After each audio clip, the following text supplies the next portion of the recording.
Welcome back to another episode of Talk to Basit. On today's episode, we are with Sufi. Musa Abdullahi Sufi is somebody who lives in Kano. In Kano, in a community that is so mixed up with the different cultures, tribes, and so on, called Dakata, in the local government of the metropolitan. Love is actually, love is not about I see you, I like you, I love you, I miss you, we sit, we go and sit. No. Love is actually built. And how it's built is by continue to tolerate each other. Love doesn't happen in a few times. You have to establish love over a long period of time, because love is supposed to enable you to understand one another better. Don't be distracted with those useless lifestyles. When I say useless lifestyle, like sex as a joy. Sex at that early stage, it only goes to the extent of even destroying many people's lives. So two things: you become early father who doesn't have anything to take care of that, and then struggle continue. Or all of you heard that she's pregnant, she have to drop her studies because she can't be going to school, that she's pregnant. So we look at the danger. So always look at the future.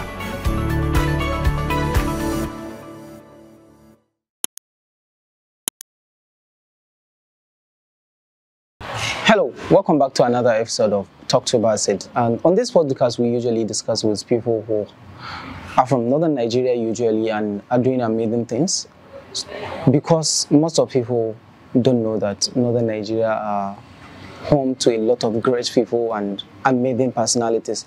On today's episode, we are with my father's name, Sufi. Yes, no, Abdul Basit Musa and Musa Sufi. So I'm with my father's namesake. So for somebody that doesn't know you, how can you say, like, who is Musa Sufi?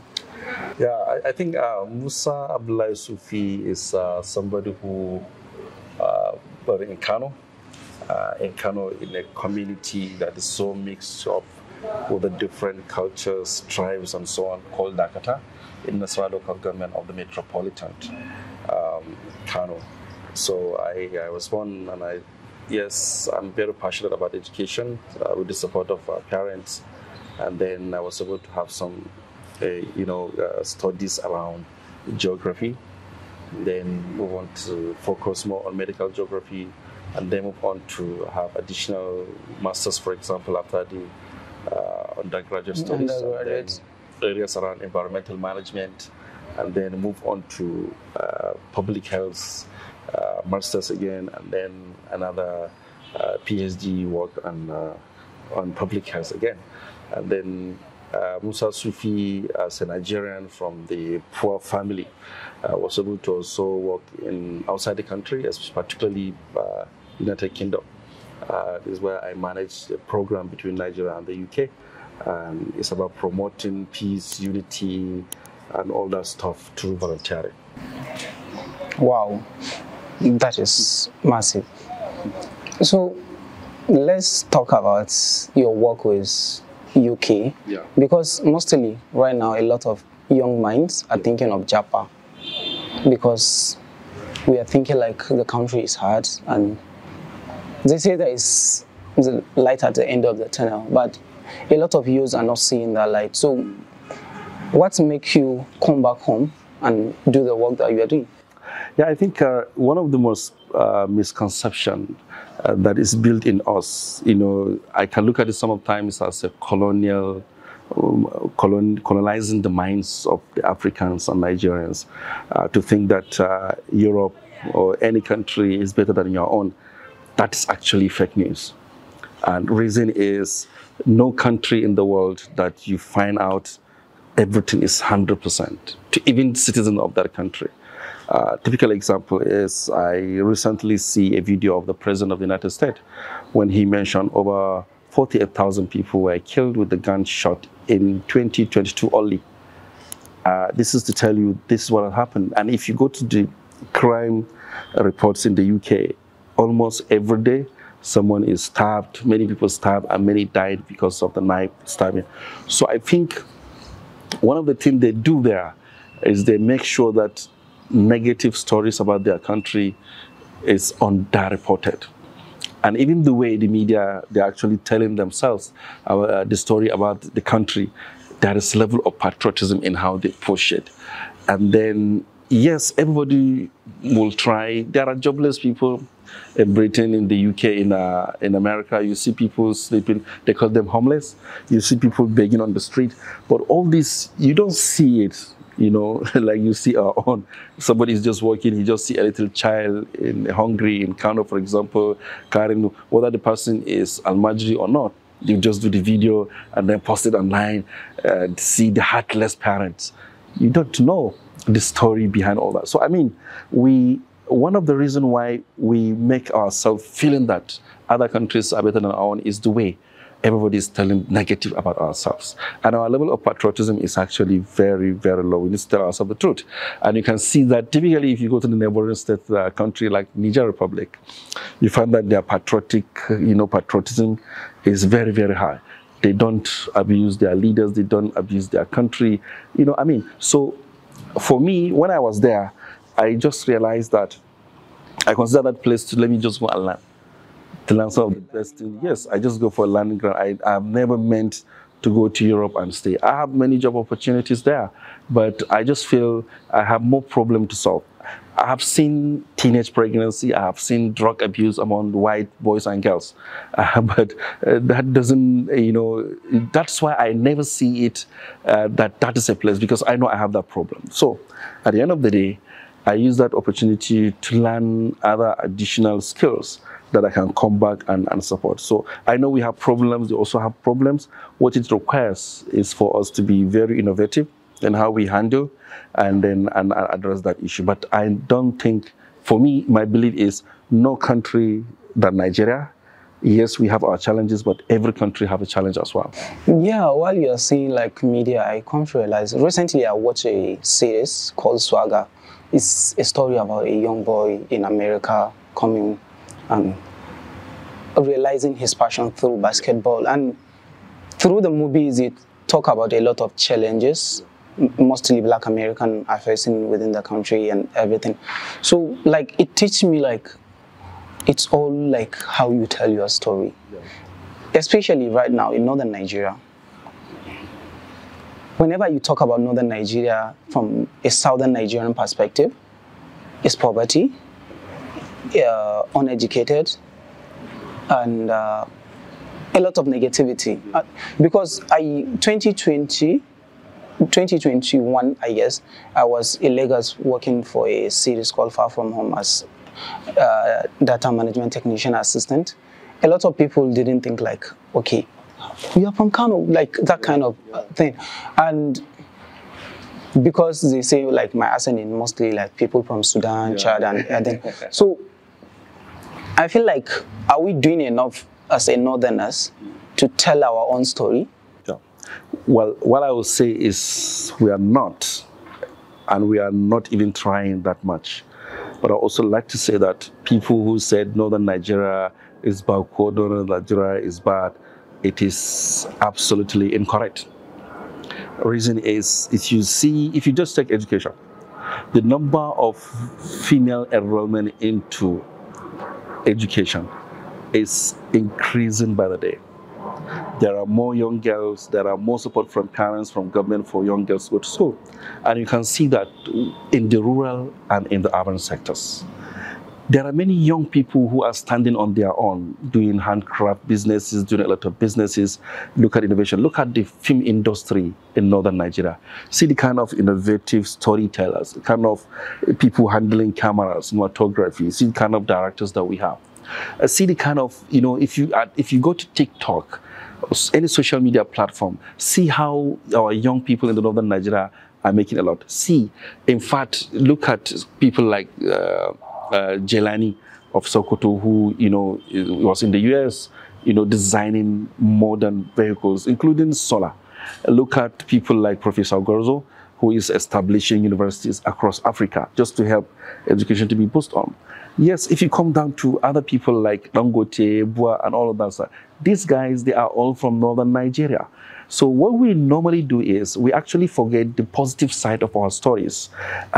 You can see a lot of, support given to vulnerable, given to poor. You have some exceptional people. Even, for example, some of the governors that are doing in the north. Look at Zulum. Very innovative governor. He's trying his best to see the best he can. Like the new governor of Katsina, even, like recently I see they actualize a sports academy in the state. Yes. And you also see him being with the security guys, try to track criminals. So, I mean, we have a lot of good stories to tell.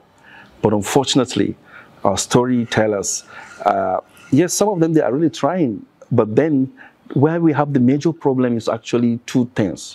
It may be sad to say, but that is the truth. The first one is how, or the third categories, let me use that one. One is the issue of how we handle our social media.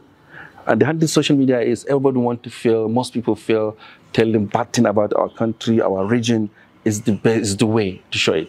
Look at when President Muhammad Buhari was the president. See how the Northerners were saying all sorts of things. Every time, negative things, bad government is bad. Even though there are some good things about the government. For example, when he comes, there was bombing every day, but bombing disappears across the country. When he comes, there was about how many LGS on that local government, on that BH. When he come, they were able to, reclaim all those things. So the security industry, yes, you have banditry going on there, but the banditry is not also new there.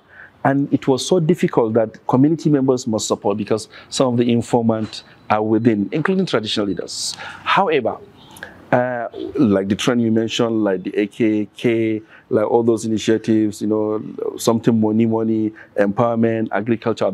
So we don't look at all that. All we need is somebody just posted, maybe a politician, maybe somebody who is ill-informed, and he said, and this information is actually also powered by two things. One is how our intellectual and the so-called intellectuals, some of them, they can be from the academia, some of them from, be considered as they know.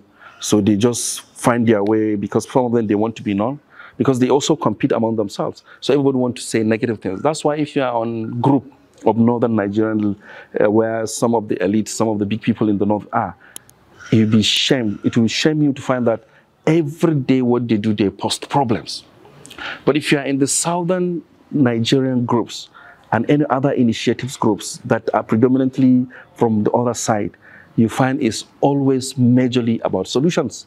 How do you bring solution to that? But here, you just see a respected person, male or female, who even hold positions in government. Every time their stories is kidnapping, their stories is failure of government. Well, if you ask them solution, the second one, actually the media. The media also feel the major headline of the story should be 20 people killed by bandits. Even though in the same day, there is a story that says community destroy bandits or military killed 20 bandits. But if you have the one that the bandits are the ones succeeded, that should be the major headline. So all these things all together, they continue to portray. And then somebody will come and do research in Northern Nigeria and they publish it. They say, Northern Nigeria, they have the most poverty. Northern Nigeria, they have the most that. And ordinarily, as a Northern Nigerian leaders, needs to find their way of going to do, okay, let us get the information, let us get our own data that will help. Because if you say, for example, unemployment in Kano is high, so what about people who are in Ofarwambai making shoes? What about all the people who have shops? What about all the people who are going to the market, do some business here and there? What about the laborers who are constructions? What about those that are on a daily basis, they have other things? What is the percentage of people who are doing nothing? And are those people doing nothing? Very meager. Is it that there is no place they can go, or they just feel let them just sit down because for a plain collar job in their house, maybe they have 3 square meters, maybe they don't care. Because you can see somebody in the north under at the ropa or at the shade of Meshai.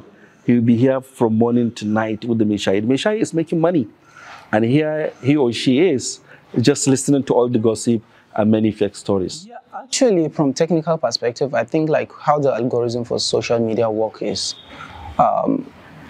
boosting negativity or what people relate to, and psychologically we are like attracted to negative things, so media feel like we are all doing this for the eyeballs. let's make this thing so that at least we will get money, and then that is how we pay our staffs. So let's shy away from those negative parts.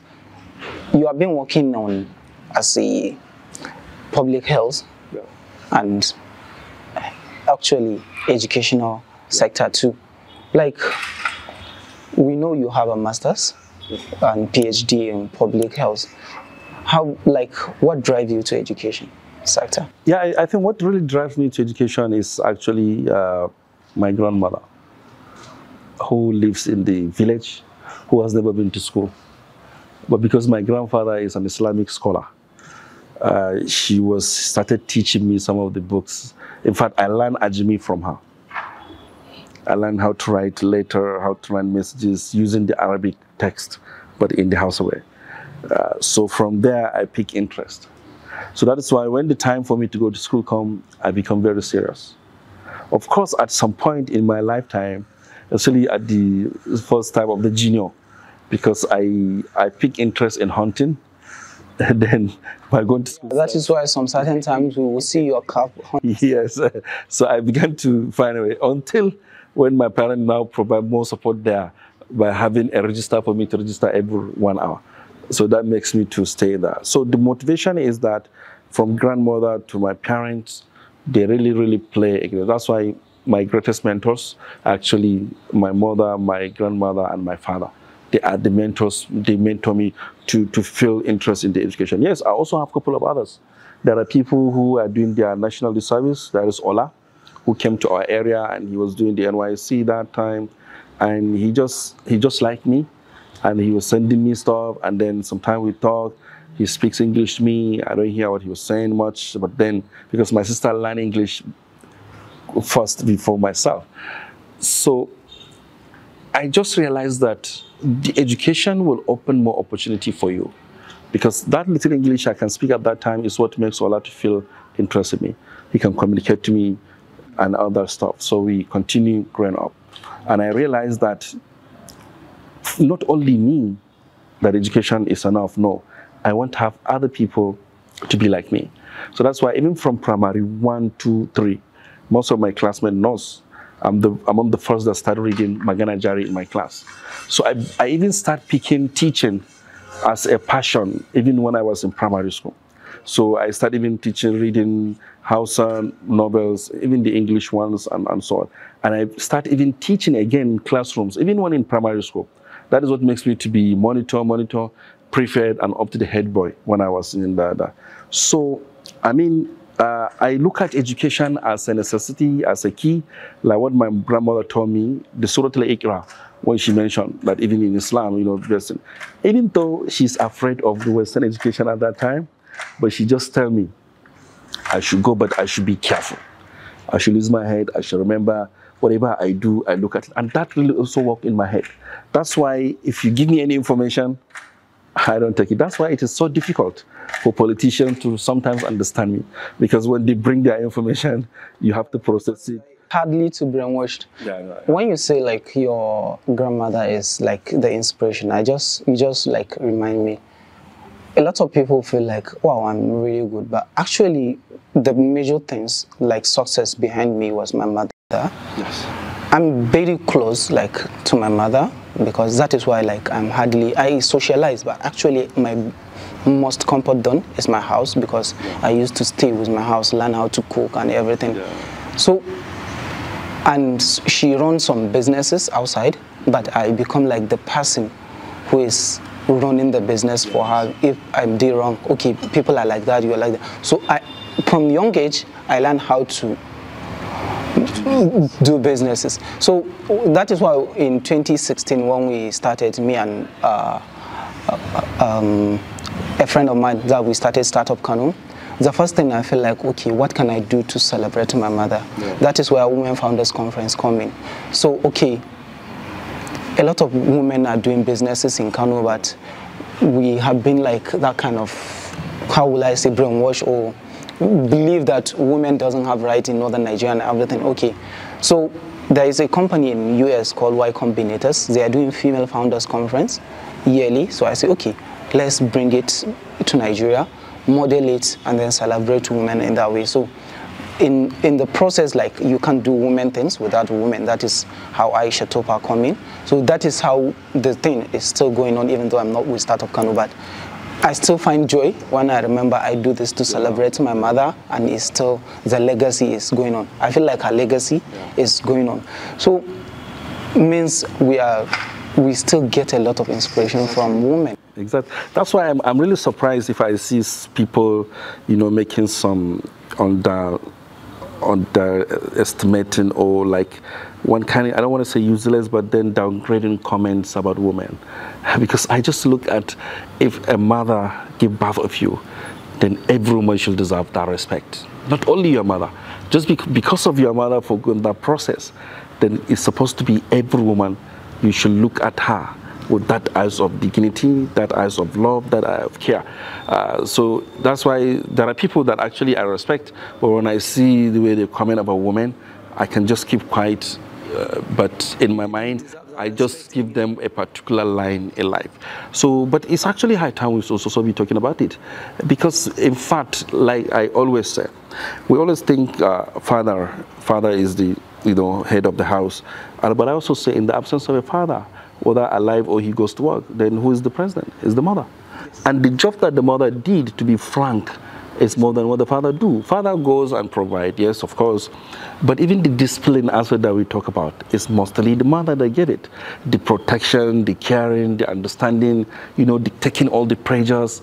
If you find, and some who are single mothers, or some who have their children, who is a woman who is a widow and the children. In fact, nowadays, even with the husband in the house, you can see how women are really struggling, because they have that caring, they have that love, they have that passion. They just automatically feel it's their responsibility. So that's why I think it's high time we should begin to bring out all those, kind of stories. Because all what we do, even the same person that will come and say anything about women, if you go to his house, you may even not recognize him in his house, because he is where he also appreciates that, yes. But then, I don't know whether because it's there are some environmental factors as well.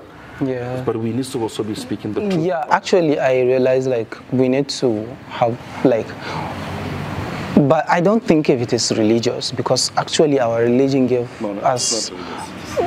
the woman power more, because even during the Prophet Muhammad, Nana Aisha give advice on how to deal with a war, and it was taken and succeeded. So means, like, there are kind of views that when you can only understand it from woman perspective and achieve it, not like in a... And even the verse of the Quran that mentioned about the Ar-Rijal Qawwamuna 'ala an-Nisa, the Qawwam is about responsibility.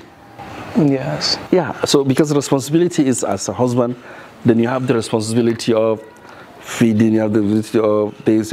So these are the things. And according to Islam, they also have their own responsibility on you. You also have on them, just like the children. So I think sometimes, people mix a lot of stuff. So when issues come, I think the next thing is maybe our religious leaders. Yeah, actually, part of my plan for this podcast is to talk to at least two religious leaders or more that will, like, enlighten people about understanding, especially like marriage. I really care, because I realize, like, we all start from that institution. Yes. And mostly right now, people are getting married because I want to get married, my friends are getting married, not really understanding, like, am I really ready to get married? Am I up to the task to get married? So that kind of things is, I think, the whole problem started from. Yeah, I think also the problem is people actually misinterpret lust as love. Love is actually, love is not about, I see you, I like you, I love you, I miss you, we sit, we go and sit. No. Love is actually built. And how it's built is by continue to tolerate each other, by continue to learn what is good about you, what is your weaknesses, how I can help. So that time, love doesn't happen in a few times. You have to establish love over a long period of time, because love is supposed to enable you to understand one another better. However, people are lost but they mistake it as they are in love. So that's why when they are married, and then some of the behaviors that begin to display, that if it is with love, the love will now allow somebody to either learn to be with it, or to find a way of how do we correct this thing so that we be. But because it's lost, you understand your strength and don't envy. If people succeed, celebrate with them. Join them, celebrate. You can even celebrate more than them. Gossip is one thing that also destroys many young people because they thought gossiping around is what is making you to get connected with other people. Because if you are telling somebody about it, you feel the person will take you. But the truth of the matter is the person is going to be distancing himself or herself from you because they know one day you will take the same gossip. So the key is build yourself, be yourself, do what makes you happy, and also be very conscious in whatever you do. Don't make a statement that may offend someone who you are not in the same religion or in the same tribe. So always be conscious in the statement you make. And also learn some of the official wordings, how you talk to people. For example, you see people online, they never see you on social media, they want to text you, they say hi, hello, you never meet, and they just say hi, hello, keep quiet, without even introducing yourself. Say, my name is this and that, I'm from this and that, and this and that.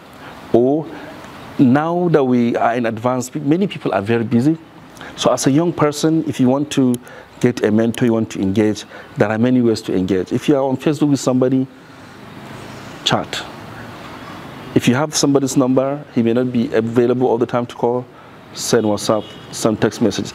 There are multiple ways of contact. So sometimes you find someone try to call. So call at times irritate some people because they are too busy doing a lot of things. So with this call is coming is actually distractions. So I want the young people of this generation to know nobody cares about you when you are popular. You know, it doesn't matter. What matters is actually they may actually use you because yes, you make an air, but after some time, because fame is also it's up and down. Yeah. So, but most importantly, make sure you respect your parents. Make sure you don't be patriotic, yes, and then very passionate about your dream, and don't be deceived by people beside, attracting you by the side, telling you all. And for men and the young girls and young women, don't be distracted with those useless lifestyles. When I say useless lifestyle, like sex as a joy. No, I mean, sex is one of the, as without marriage, or sex at that early stage, it only goes to the extent of even destroying many people's lives in terms of maybe you are 17, 18, and then you go and impregnated a girl, or she become pregnant. So two things: you become early father, who doesn't have anything to take care of that, and then struggle continue.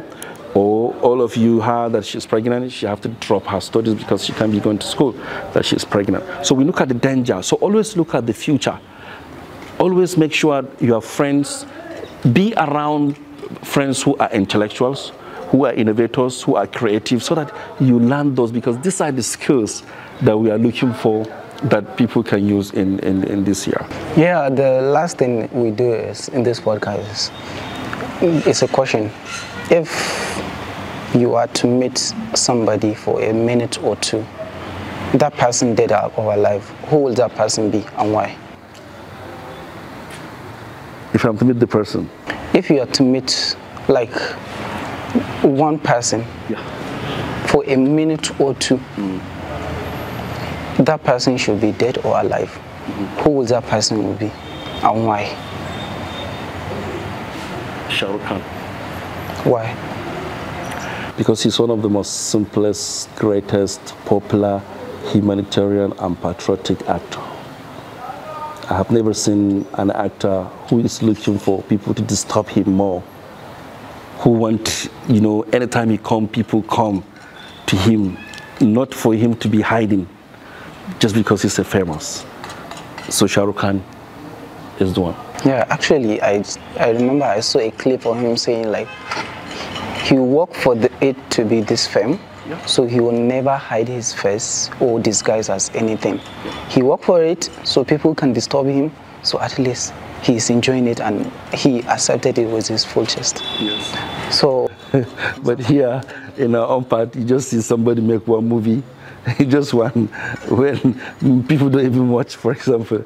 But if you meet, you just see the first shame that I'm a famous. So, but here, it's a global icon. And here's what he said. So thank you. thank you very much. Thank you very much, Maz, and keep it up. Yeah.